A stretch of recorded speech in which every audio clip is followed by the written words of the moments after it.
இங்க அமர்ந்து இருக்கிறவங்களை பார்த்து கேட்கிறேன், உங்கள் ஒவ்வொருவரோடு கூட கர்த்தருடைய ஆவியானவர் பல நேரங்களில் பேசுகிறாரே, இதே போல ஒரு அமர்ந்த மெல்லிய சத்தத்துல உன் காதுல வந்து விழுகிறதே, அதை உணர்கிறாயா? போன் எடுத்து ஜான் ஜபராஜுடைய பிரச்சனை தெரிஞ்சுக்கணும்னு நோண்டுற ரீல்ஸ் போயிட்டே இருக்கு.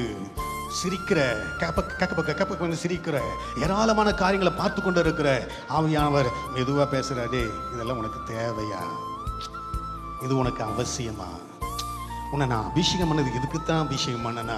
உன் நேரத்தை வீணடிக்கிறியே, ஒரு அரை மணி நேரத்துக்கு மேல உட்கார்ந்து இருக்கிறியே, 1 மணி நேரத்துக்கு மேல நான் மொபைல் நோண்டிட்டே இருக்கிறியே, அப்படி எனக்கு கர்த்தர் உனக்கு என்ன இது தேவையா?